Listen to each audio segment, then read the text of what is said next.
രണ്ട് പ്രധാനപ്പെട്ട മേഖലയാണ് ദൈവവചനം. ഒന്ന് കൽപ്പനകൾ, മറ്റൊന്ന് വാഗ്ദത്തങ്ങൾ. സ്തോത്രം. കൽപ്പന അനുസരിക്കുവാനുള്ളതും വാഗ്ദത്തങ്ങൾ പ്രാപിപ്പാനും ഉള്ളതാണ്. കൽപ്പനകൾ നമുക്ക് ദൃശ്യമായിരിക്കുന്നു, വാഗ്ദത്തങ്ങളോ അദൃശ്യമായിരിക്കുന്നു.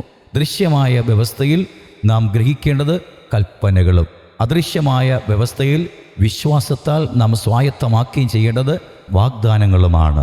ഇവ തങ്ങളിൽ വേർതിരിച്ച് മനസ്സിലാക്കി ദൈവിക ജ്ഞാനമുള്ളവരായി കർത്താവിന് പ്രസാദിതകരമായ ജീവിതം പൂർത്തീകരിപ്പാൻ ആത്മാവായവൻ നമ്മെ എല്ലാവരെയും സഹായിക്കുകയും ശക്തീകരിക്കുകയും ചെയ്യുമാറാകട്ടെ.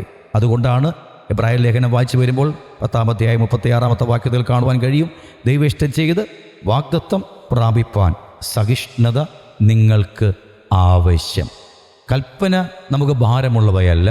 ഓരോ മനുഷ്യനും ഭൂമിയിൽ പ്രമാണിപ്പാൻ തക്കവണ്ണമാണ് കൽപ്പന നമുക്ക് ഒരുക്കി വിഭാവനം ചെയ്തിരിക്കുന്നത്. സ്തോത്രം. അദൃശ്യ ശരീരികൾക്ക് എന്നല്ല, ജഡത്തിൽ വസിക്കുന്ന ഏതൊരു മനുഷ്യനും അവിടുത്തെ കൽപ്പനകൾ അനുസരിക്കുവാൻ തക്കവണ്ണമാണ് നമുക്ക് ഒരുക്കി നൽകിയിരിക്കുന്നത്. എന്നാൽ വാഗ്ദാനങ്ങൾ അത് അദൃശ്യമാണ്, അപ്പോൾ തന്നെ അത് സ്വർഗീയമാണ്. അത് നമ്മൾ പ്രാപിക്കണമെങ്കിൽ നമുക്ക് സഹിഷ്ണുത കൂടിയേ തീരൂ.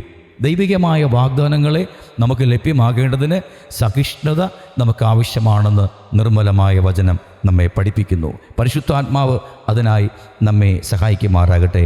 എബ്രായർ ലേഖനം 6-ാം അധ്യായം 15-ാമത്തെ വാക്യം വായിക്കുമ്പോൾ, അങ്ങനെ അവൻ ദീർഘക്ഷമയോടെ ഇരുന്നു വാഗ്ദത്ത വിഷയം പ്രാപിച്ചു എന്ന് കാണുന്നു. ദീർഘക്ഷമയോടെ ഇരുന്ന് വാഗ്ദത്ത വിഷയം പ്രാപിക്കണം. അപ്പോൾ ദൈവം നമുക്ക് വാഗ്ദത്തം ചെയ്തിരിക്കുന്ന കാര്യങ്ങളെ അനുഭവിക്കേണ്ടതിന് നമുക്ക് ദീർഘക്ഷമയുടെ ആവശ്യകത എന്താണ്? അതിനാണ് കൽപ്പനകൾ നമുക്ക് നൽകിയിരിക്കുന്നത്. കർത്താവിൻ്റെ വചനം കൽപ്പനകളെ നമ്മൾ അനുസരിക്കുമ്പോഴാണ് കൽപ്പന അനുസരിക്കുന്നവന് ദൈവം കൊടുക്കുന്ന വാഗ്ദത്തങ്ങളെ പ്രാപിപ്പാൻ യോഗ്യത ഉള്ളവനായി തീരുകയുള്ളൂ. കൽപ്പന അനുസരിക്കുന്നവർക്കാണ് ദീർഘക്ഷമ കർത്താവ് നൽകുന്നത്. കൽപ്പന ഇല്ലാതെ വാഗ്ദത്തം ഇല്ല. സ്തോത്രം. കൽപ്പന അനുസരിക്കാതെ ദീർഘക്ഷമ ലഭ്യമാകുകയില്ല. ദീർഘക്ഷമ ലഭ്യമാകാതെ വാഗ്ദത്തത്തിനായിട്ട് കാത്തിരിപ്പാൻ കഴിയുകയില്ല. വാഗ്ദത്തത്തിനായിട്ട് കാത്തിരിക്കാതിരുന്നാൽ പ്രശ്നം, നാം മനുഷ്യനിൽ ആശ്രയിക്കേണ്ടി വരും. നമ്മുടെ കഴിവിലും ജ്ഞാനത്തിലും വ്യക്തികളിലും ആശ്രയിക്കേണ്ടി വരും.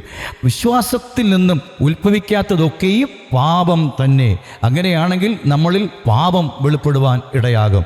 ദീർഘക്ഷമയോടുകൂടെ ഇരിക്കുവാൻ കഴിയാത്ത ഒരു ദൈവ പൈതലിന് ആമേൻ, അവൻ ചെലുത്തുന്ന സകല നീക്കങ്ങളും അടിസ്ഥാനം പാപമായിരിക്കും.